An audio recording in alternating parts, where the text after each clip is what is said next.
Hello बच्चों, कैसे हैं आप सब। मैं अजीज सर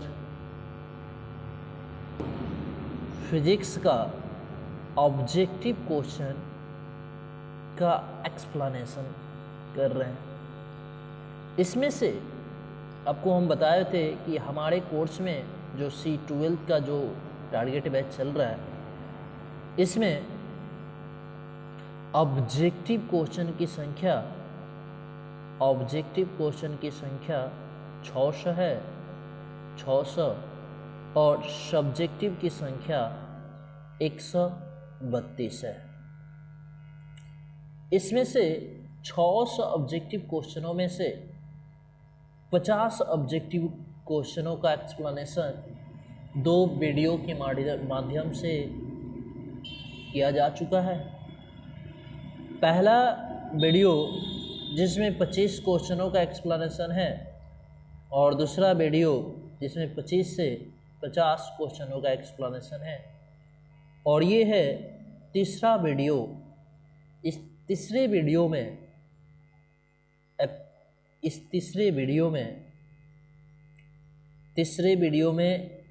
51 से लेकर 75 तक ऑब्जेक्टिव क्वेश्चनों का एक्सप्लेनेशन चलेगा।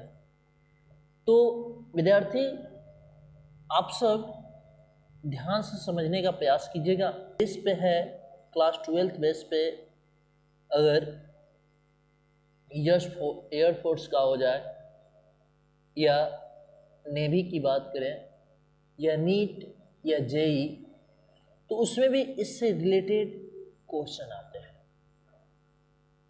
तो हम सब इस सभी क्वेश्चन को अच्छी तरह से समझेंगे। इसमें से कुछ ऐसे क्वेश्चन हैं जो लॉजिक के ऊपर है और कुछ क्वेश्चन जो आपका सिंथेटिक है और कुछ क्वेश्चन जो है मैथमेटिकल बेस पे है। तो इन सभी को ध्यान में रखते हुए हम सब सभी प्रश्नों को अच्छी तरह से समझने का प्रयास करेंगे और अंततः आपको यह एनालिसिस होगा कि आप इन सभी प्रश्नों को अच्छी तरह से समझ गए। यदि आपको इन 51 से 75 क्वेश्चनों के बीच कोई भी क्वेश्चन में डाउट हो रही है तो आप कमेंट करें और हमें बताएं कि किस क्वेश्चन में आपको प्रॉब्लम हो रही है और क्यों प्रॉब्लम हुआ। क्या आपको उसका कंसेप्ट समझ में नहीं आ रहा है, क्या उसमें कोई फॉर्मूला में दिक्कत हो रही है या कोई कुछ और आंसर आ रहा है। तो इन सभी प्रश्नों का आप जवाब कमेंट थ्रू बताएं हमें कि सर हमें इसमें प्रॉब्लम रही है, उसमें प्रॉब्लम है। तो विद्यार्थी, हम आपका ये बहुमूल्य समय ना लेकर हम इस प्रश्नों को एक्सप्लेन करते हैं और आप इसे समझे। साथ ही साथ जितने क्लास 12 के विद्यार्थी अभी बिहार बोर्ड की तैयारी कर रहे हैं, अपने प्रिपेयरिंग में लगे हुए हैं, उन सभी को ये वीडियो पहुंचाने का प्रयास करें ताकि वे सभी विद्यार्थी फिजिक्स को अच्छी तरह से समझें, उनका ऑब्जेक्टिव कंप्लीट हो, ताकि जो एग्जामिनेशन होगा उसमें कोई दिक्कत ना हो। तो विद्यार्थी, आगे बढ़ते हैं और क्वेश्चन नंबर हम 51 को देखते हैं। देख सकते हैं यहाँ पे क्वेश्चन 51 कह रहा है साबुन का एक बुलबुला जब आवेशित किया जाता है, साबुन के एक बुलबुले के नो आवेश दिया जा रहा है। एक साबुन का इतना बड़ा बुलबुला है और इसके ऊपर ना आवेश दिया जा रहा है। ये नहीं कह रहे हैं कि इसके ऊपर पॉजिटिव आवेश दिया जा रहा है, हम बस ये इतना बता रहे हैं कि इसके ऊपर आवेश दिया जा रहा है। कोई भी आवेश दिया जाए, लेकिन होता यह है इसकी प्रवृत्ति जो होती है, इसकी फैलने की प्रवृत्ति बढ़ जाती है। जब इसको आवेशित किया जाता है तो इसको फैलने की प्रवृत्ति बढ़ जाती है।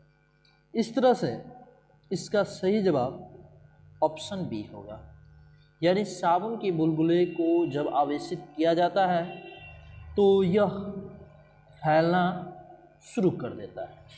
इसी तरह के एक और क्वेश्चन है आपको आगे मिलेंगे, जो कहता है कि इस पे ऋणावेश दिया जा रहा है तो इसको आवेशित करने पर वो फैलता ही है। तो विद्यार्थी ये कंसेप्ट आपका कंप्लीट हुआ हो तो हम आगे बढ़ते हैं और क्वेश्चन 52 को समझते हैं। चलिए 52 नंबर क्वेश्चन को आप ध्यान समझे। 52 नंबर क्वेश्चन कह रहा है कि एक धनावेश को निम्न विभव के क्षेत्र से, एगो यहाँ निम्न विभव का क्षेत्र है या यहाँ एक उच्च विभव का क्षेत्र है। ये निम्न विभव है V1, ये उच्च विभव V2 है। अब निम्न विभव के क्षेत्र से उच्च विभव के क्षेत्र में ले जाया जाता है आवेश की स्थितिज ऊर्जा। अब देखिए हम सब जानते हैं कि V बराबर होता है W/Q। अब यहाँ पे क्या है ना कि इसको क्रॉस मल्टीप्लाई कीजिएगा तो आपको मिलेगा W बराबर Q इंटू V। अब यहाँ पे कह रहा है कि आवेश पहले निम्न, आवेश वही है लेकिन विभव जो था पहले निम्न था और विभव का मान बढ़ा दिया जा रहा है। तो जैसे विभव का मान बढ़ाइएगा तो उसका ऊर्जा भी बढ़ेगा। इस तरह से स्थितिज ऊर्जा का मान जो होता है वो बढ़ जाता है। तो विद्यार्थी ये क्वेश्चन कंप्लीट हुआ और इसका जो कंसेप्ट है हम आपको कंप्लीट करा दिए। तो आगे इस तरह के क्वेश्चन आपको फिर मिलेंगे जो एकदम लॉजिक के ऊपर है। आप यहाँ से फार्मूला से देख सकते हैं W बराबर Q इंटू V होगा। कह रहा है जब विभव का मान बढ़ाइएगा तो ऊर्जा का मान बढ़ेगा, जब विभव का मान घटाइएगा तो ऊर्जा का मान घटेगा। तो विद्यार्थी आगे बढ़ते हैं और ये क्वेश्चन को समझते हैं जो क्वेश्चन नंबर आपका 53 है, सॉरी। कह रहा है एक इलेक्ट्रॉन, क्वेश्चन बहुत ज़बरदस्त है, एक इलेक्ट्रॉन को दूसरे इलेक्ट्रॉन की ओर लाने पर, अब देखिए फिर स्थितिज ऊर्जा की बात की गई तो यहाँ पे इलेक्ट्रॉन की बात हो रही है। तो कह रहा है कि एक इलेक्ट्रॉन है, ठीक, ये भी एक इलेक्ट्रॉन है। जब एक इलेक्ट्रॉन को दूसरे इलेक्ट्रॉन, ये भी निगेटिव चार्ज, ये भी निगेटिव चार्ज, जब दोनों के बीच लाइएगा तब प्रतिकर्षण होगा और प्रतिकर्षण बल जो होता है वो स्ट्रॉन्ग होता है आकर्षण बल के अलावा। तो इस तरह से हम सब जानते हैं कि W बराबर होता है F इंटू एस, मतलब बल का मान बढ़ने पर ऊर्जा का मान बढ़ता है, बल का मान घटने पर ऊर्जा का मान घटता है। तो यहाँ पे क्वेश्चन कह रहा है, क्वेश्चन ये है कि एक इलेक्ट्रॉन को दूसरे इलेक्ट्रॉन की ओर लाया जा रहा है, निकाय की स्थितिज ऊर्जा में क्या होगी? तो निकाय की स्थितिज ऊर्जा बढ़ जाएगी। चलो विद्यार्थी आगे समझते हैं क्वेश्चन नंबर 54। बहुत आसान क्वेश्चन है और ये जो क्वेश्चन है कह रहा है सदिश सदिश के रूप में। कह रहे निम्नलिखित में से कौन सा ऐसा राशि है जो सदिश है? चलिए तो इसको समझते हैं। आपको हम बता देना चाहते हैं कि जितनी भी तीव्रता होती है, जितनी भी तीव्रता होती है वो सभी तीव्रता, जितनी भी तीव्रता होती है वह सभी तीव्रता सदिश राशि होता है। जितनी तीव्रता हो या आघूर्ण हो, ये सभी तीव्रता हो या आघूर्ण हो, आघूर्ण ये सभी जो होता है ना सदिश राशि होता है। तो जैसे कि इसमें बात की जाए तीव्रता के अंदर, ज्योति तीव्रता, विद्युत क्षेत्र की तीव्रता, गुरुत्वीय क्षेत्र की तीव्रता, चुंबकीय क्षेत्र की तीव्रता, ये सभी सदिश राशि होंगे। तो देखिए ऑप्शन ए में विभव है, विद्युत विभव तो सदिश नहीं अदिश है, आवेश भी अदिश है, पृष्ठीय घनत्व भी अदिश है, तो सदिश है कौन? तो विद्युत क्षेत्र की तीव्रता यानी ऑप्शन बी। तो विद्यार्थी आगे बढ़ते हैं और इंटरेस्टिंग सा क्वेश्चन को समझते हैं। बहुत ज़बरदस्त क्वेश्चन है और इसका एक्सप्लेनेशन पहले भी हो चुका है। कह रहा है विद्युत क्षेत्र की तीव्रता वेक्टर ई और विद्युत विभव भी। तो आपको बताया भी गया था कि वेक्टर ई बराबर minus D V upon D R होता है। तो इस तरह से यहाँ पे रिलेशन ऑप्शन ए में देख सकते हैं कि ई बराबर minus D V upon D X. ठीक है विद्यार्थी, इस पर अधिक समय ना लिया जाए, आगे बढ़ा जाए। क्वेश्चन नंबर 56 को समझिए। चलिए क्वेश्चन नंबर 56 कह रहा है कि जब एक परीक्षण आवेश को अनंत से किसी विद्युत द्विध्रुव के लंब आवर्धक अनुदिश लाया जाता है। अब ये क्वेश्चन बहुत जबरदस्त है। कह रहा है कि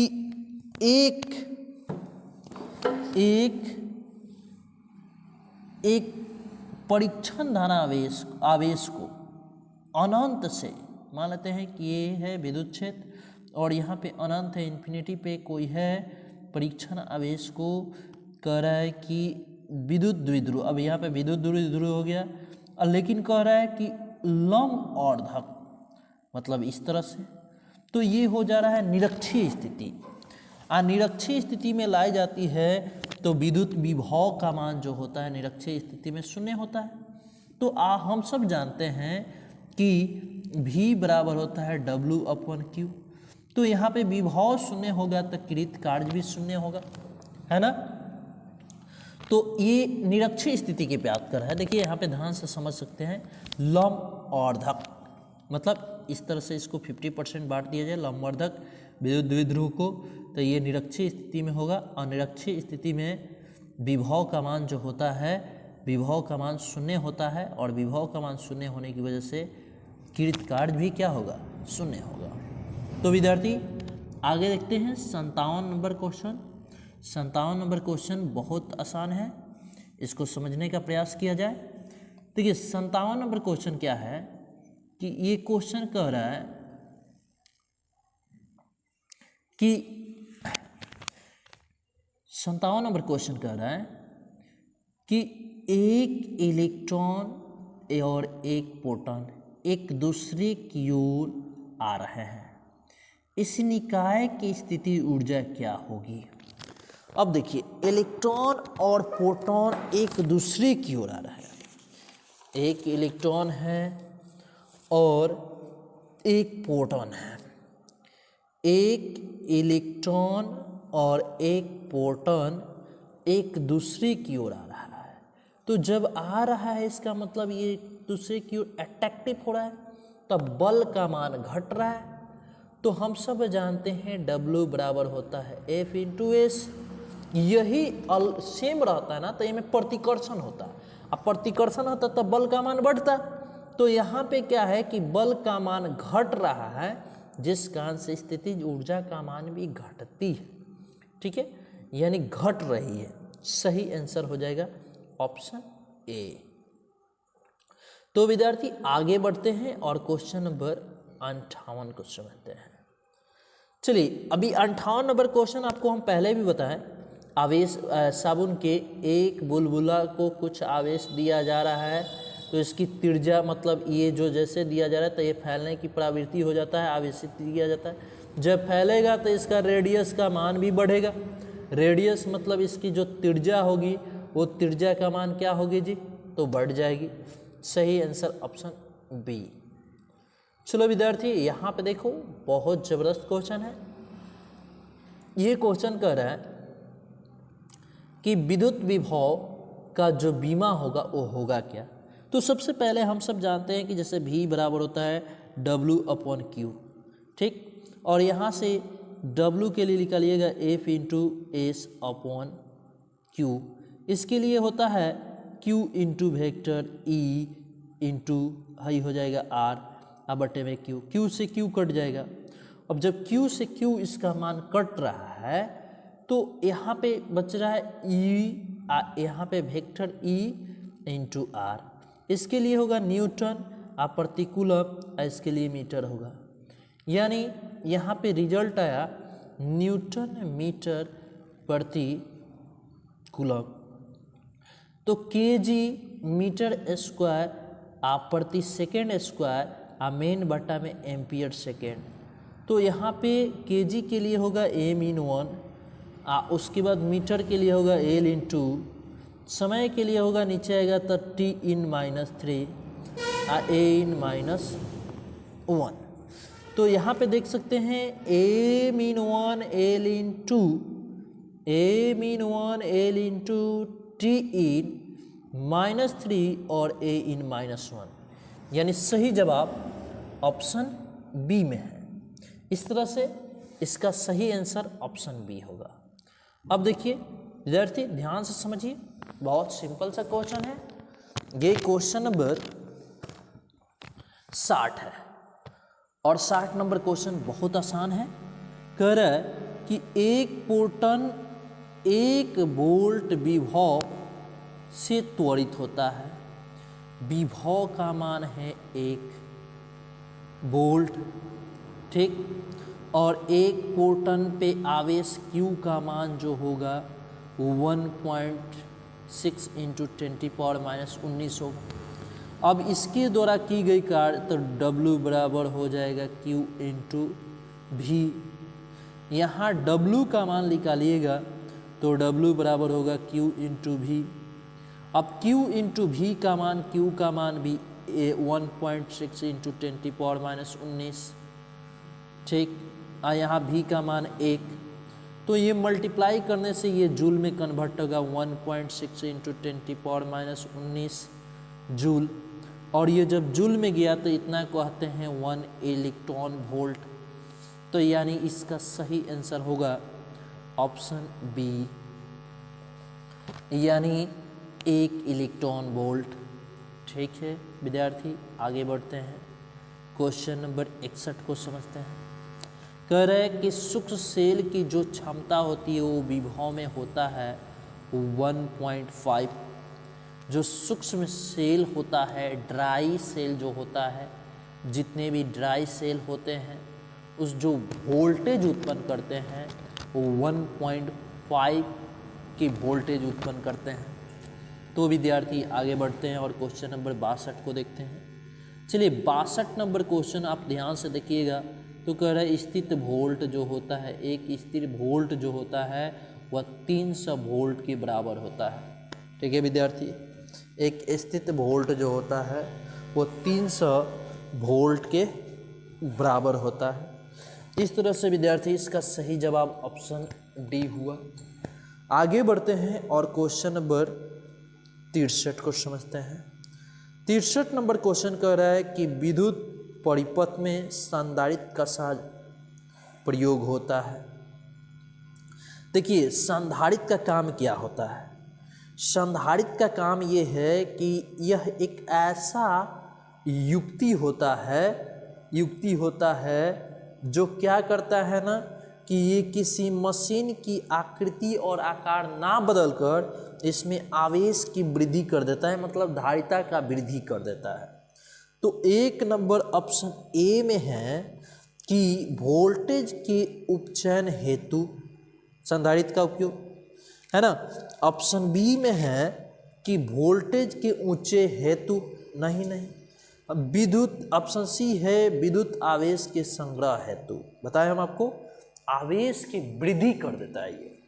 संधारित्र एक ऐसा युक्ति होता है जो किसी मशीन के साथ संयोजित होकर उसके आकार और आकृति में वृद्धि ना कर उसमें आवेश की वृद्धि कर देता है।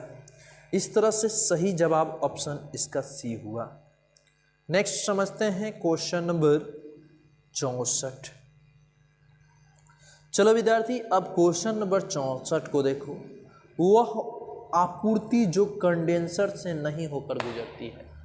देखिए कंडेंसर, जो पंखे में कंडेंसर लगता है जिसको संधारित्र कही जाती है, इसमें ना एसी करंट का ही प्रवाह होता है। कभी आप ये नहीं देखे होंगे कि कोई पंखा डीसी से चल रहा है और उसमें कंडेंसर लगा दिया जाए। इसलिए इसका उपयोग कभी भी डीसी करंट यानी डायरेक्ट करंट के में नहीं उपयोग किया जाता है। तो तो संधारित्र का जब भी उपयोग किया जाता है तो एसी वाला में किया जाता है। इस तरह से सही आंसर ऑप्शन बी हुआ क्वेश्चन के अनुसार। आगे बढ़ते हैं और 65 नंबर क्वेश्चन को समझते हैं। कह रहा है कि बैटरी के धन ध्रुव, देखिए कोई बैटरी हो गया और इस बैटरी का पॉजिटिव चार्ज, पॉजिटिव, ठीक है गाइस, पॉजिटिव टर्मिनल एक बैटरी हो जाए और इस बैटरी के दो खूंटी है, एक पॉजिटिव और दूसरा निगेटिव। तो पॉजिटिव टर्मिनल को एनोड कही जाती है और निगेटिव को कैथोड कही जाती है। तो इस तरह से आप बैटरी के धन ध्रुव से जोड़े गए इलेक्ट्रोड को, जो इलेक्ट्रोड होता है जो धन ध्रुव से पॉजिटिव से जुड़ा हुआ रहता है बैटरी के, उसको एनोड कहते हैं। इस तरह से 65 का सही जवाब हुआ ऑप्शन सी। चलो विद्यार्थी आगे समझते हैं 66 नंबर। 66 नंबर क्वेश्चन को आप ध्यान से देखिए और कह रहा है फैराडे। आपको बता देना चाहते हैं कि एक फैराडे का मान जो होता है 96,500 कूलम या कूलम प्रति मोल के बराबर होता है। ठीक है विद्यार्थी, तो यहाँ पे आप ध्यान से देखिए, अगर डेसिमल यहाँ किसी भी संख्या के लास्ट में डेसिमल होता है, अगर स्टैंडर्ड फॉर्म में ले जाइएगा तो यहाँ पे होगा 9.65 और कितना 4 गो अंक है तो 10 के पावर 4, यानी सही जवाब होगा ऑप्शन सी 9.65 इंटू 10⁴ कूलम प्रति मोल। ठीक है विद्यार्थी, आगे बढ़ते हैं और क्वेश्चन नंबर 67, क्वेश्चन नंबर 67 को समझते हैं। और 67 कह रहा है कैपेसिट किस में ऊर्जा रखता है। जो कैपेसिटर जो होता है, कैपेसिटर जिसको संधारित्र कही जाती है, ये संधारित्र अपने अंदर ऊर्जा को रखता है, यानी आवेश को रखता है। और ये आवेश को किस रूप में रखता है, तो विद्युत स्थितिक क्षेत्र में रखता है। ये ऊर्जा को ना इस रूप में व्यवस्थित रखता है, विद्युत स्थितिक क्षेत्र में। ठीक है, तो विद्यार्थी आगे बढ़ते हैं और 68। तो विद्यार्थी यहाँ पे क्वेश्चन आप देख सकते हैं 68 कह रहा है कि जब किसी वस्तु को पृथ्वी से जोड़ा जाए तो पृथ्वी से वस्तु की ओर इलेक्ट्रॉन, एक पृथ्वी है और यहाँ पे जो है ना पृथ्वी से एक वस्तु को जोड़ दिया जा रहा है और इधर से आवेश इस पे इलेक्ट्रॉन का प्रवाह हो रहा है, यानी इलेक्ट्रॉन का प्रवाह हो रहा है। और आप जानते हैं कि इलेक्ट्रॉन पे ऋणावेश होता है, आप वस्तु की ओर जा रहा है, एक मतलब पॉजिटिव चार्ज है तब है ना जी, क्योंकि पॉजिटिव निगेटिव के बीच में अट्रैक्शन होता है। इस तरह से वस्तु जो है धनावेशित है। तो सही जवाब होगा ऑप्शन बी। और क्वेश्चन अब देखते हैं 69। चलिए 69 कह रहा है, 69 कह रहा है कि एक लैंप को संधारित्र के साथ श्रेणी क्रम में जोड़ दिया गया। एक लैंप है, ठीक है, लैंप है और इसे संधारित्र के साथ किस क्रम में जोड़ा गया, श्रेणी क्रम में जोड़ा गया। तो इसका अब क्या होगा, अब जब श्रेणी क्रम में जोड़ा गया तो श्रेणी क्रम में जोड़ा जाता है ना, तो धारा का मान समान होती है। ठीक है, तो धारा का मान समान होने के बाद क्या होगा कि यहाँ पे लैंप जब इसको इसके साथ ऐड कर लीजिएगा तो इस संधारित्र आवेश को खींच लेगा। ठीक है, चाहे इस पे आवेश का प्रवाह ही नहीं हो पाएगा, क्योंकि ये पूरा करेंट को यही ले लेता है और इसको इतनी ऊर्जा देगी जिस कारण से लैंप नहीं जलेगा। ठीक है, तो इसका सही जवाब होगा ऑप्शन ए। आगे बढ़ते हैं विद्यार्थी, और ये देखिए बहुत जबरदस्त क्वेश्चन है क्योंकि कई बार एग्जामों में पूछा हुआ है। विद्युत धारिता का जो ए संमात्रक है, जिस धारिता को सी द्वारा व्यक्त किया जाता है और सी बराबर होता है V/Q। ठीक, तो इसका एक मात्रक ऊपर वाला वोल्ट होगा अपॉन कूलम, वोल्ट प्रति कूलम। इसी वोल्ट प्रति कूलम को फैराड कहा जाता है, फैराडे कहा जाता है। ठीक है, जिस कारण से इसका सही जवाब ऑप्शन सी होगा, फैराड। आगे बढ़ते हैं विद्यार्थी और क्वेश्चन नंबर 71 को समझते हैं।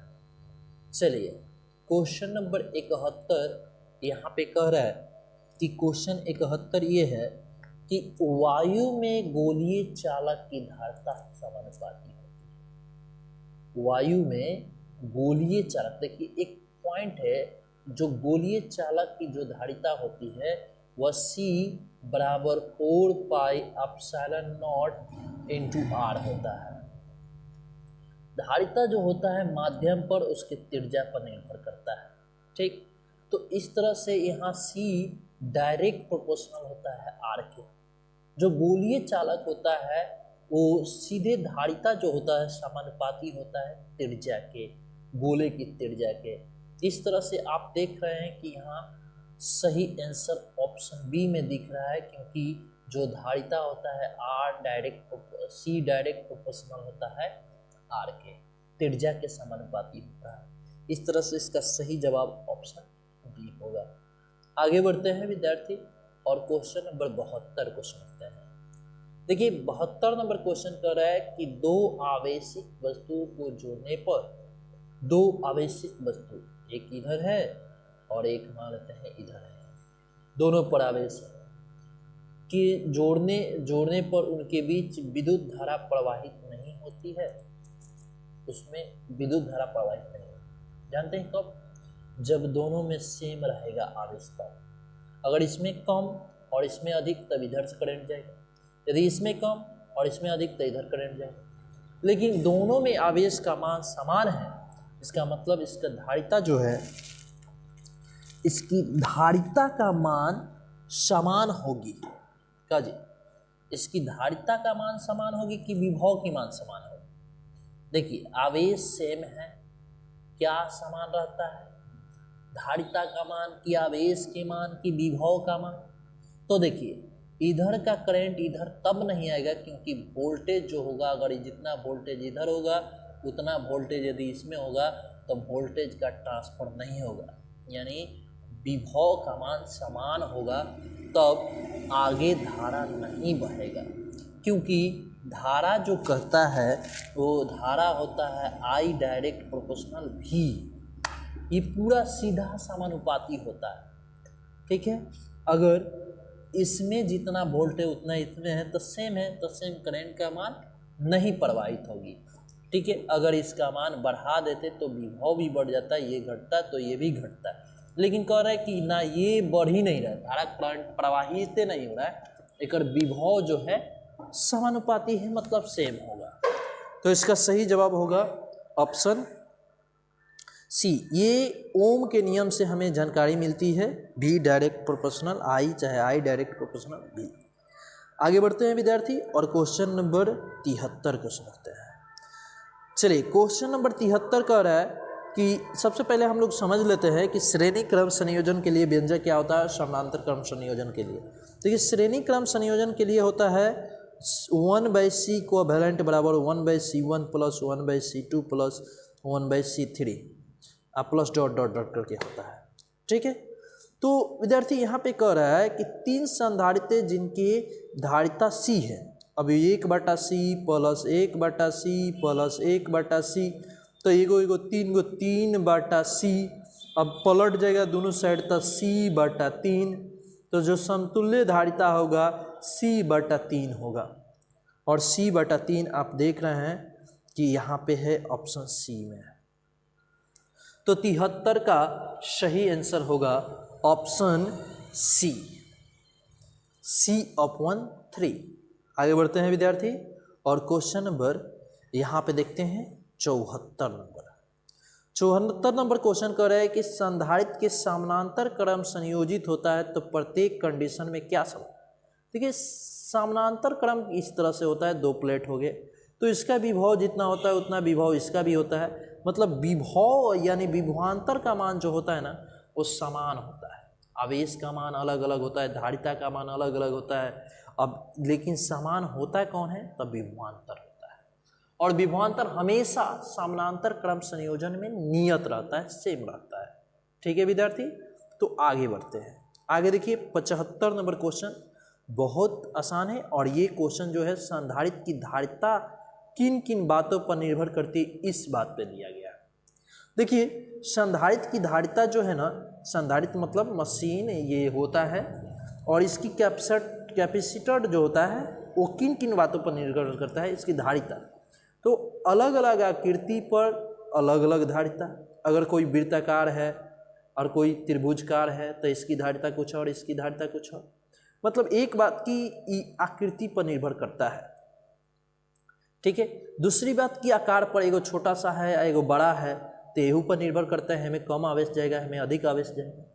तो आकार पर भी निर्भर किया और आकृति पर भी निर्भर किया।